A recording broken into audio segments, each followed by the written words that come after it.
Protests in Hong Kong are continuing. In fact, John Keane, who's a professor of politics at the University of Sydney, was travelling through Hong Kong airport on Monday night when thousands of protesters blocked the airport. For more on this and the latest developments and what we can expect, Professor John Keane joins us now in the studio. Thanks for coming in this morning. Morning, my pleasure. What was the situation like in Hong Kong? Just describe it for us. Well, extraordinary passion and self-discipline, and it was certainly the largest demonstration I'd ever been caught up in.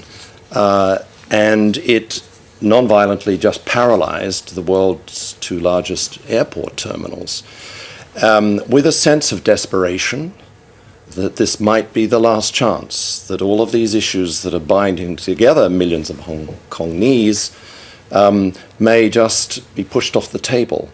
All of this laced with fear.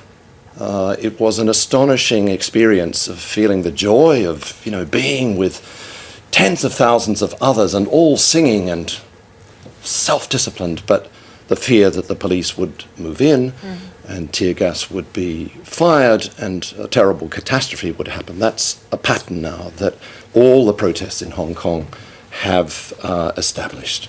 So for 11 straight weekends we've seen these protests, and as you mentioned, they were peaceful, but there have been some scuffles that have broken out. And in fact, the rhetoric has been stepped up by China, accusing some protesters of showing signs of terrorism. How damaging is that likely to be to the protesters? Are they still going to keep that support? Well, there's very clearly a media bot and troll war that is going on against the protesters coming from Beijing. And the language, as you say, has been ramped up in the last 10 days or so. Disorder, chaos, riot, violence, terror, these are the key words. And there's a lot of trolling and media bots that are circulating through all media, because the media are free in Hong Kong.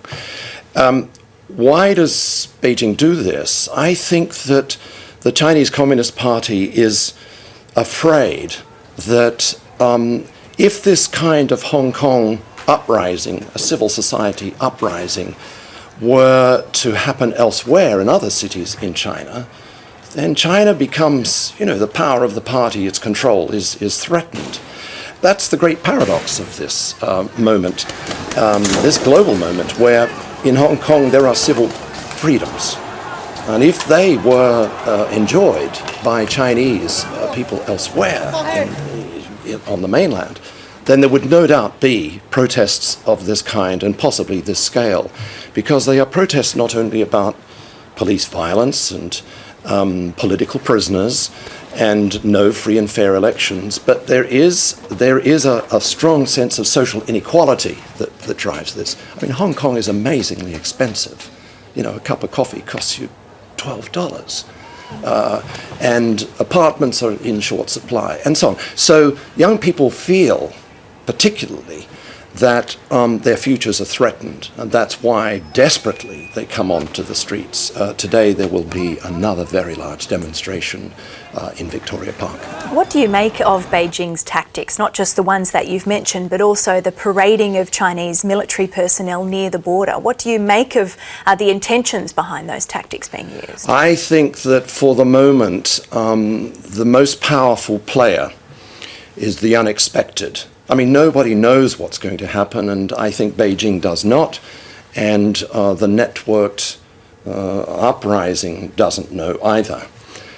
My prediction is that this is something like a Hungary 1956 with Chinese characteristics. I do not think that tanks and old-fashioned martial law will be applied. This would be a tremendous soft power blow for China. It would be very difficult to govern Hong Kong, through tanks and military officers. Instead, I think what we're witnessing is the Chinese characteristics of a Hungary 56 moment are militarized policing, a media bot war, the forcing of people into exile. I think it is a moment in a new Cold War, and this is a strategy, I think, of containment. And what the Chinese government wants is to exhaust the civil society. I hope it doesn't happen. And when you're in Hong Kong, you see that there's tremendous energy and great intelligence of the resistance.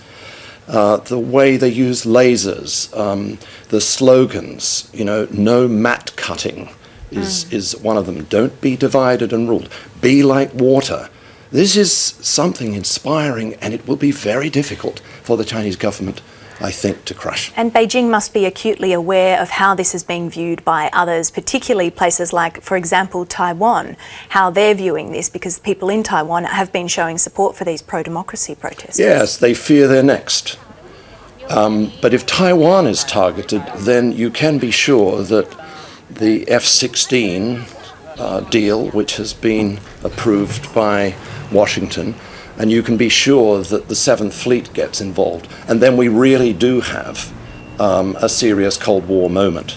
And I think that in this sense, what's going on the streets of Hong Kong among millions of young people, old church people, lawyers, is a kind of desperate moment where they don't want that scenario to unfold. They don't want Taiwan to be next.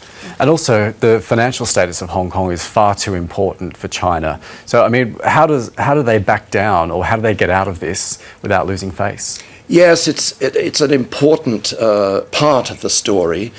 In '97, when the handover happened, the Hong Kong economy was around 14% of Chinese GDP. It's now 3%. So it's dropped in significance. But the really critical factor is that around 3/4 of foreign direct investment it slews through Hong Kong because they have rule of law. And if you don't want to lose your money in China because of sticky fingers or corruption, you sluice it through Hong Kong. So Hong Kong remains structurally very important for the Chinese economy. One group to watch in the coming days and weeks are the very rich. Li Ka-shing, who is the richest Hong Kongese 91-year-old, in the last couple of days spoke bitterly against the protests, saying we need a return to order because business will be damaged. But that's not the complete view in Hong Kong business. There are plenty of business people who fear a Chinese takeover and who fear that Hong Kong's current important position would be ruined. Watch that space. Professor John Keane, thank you so much for coming in this morning. My pleasure. See you.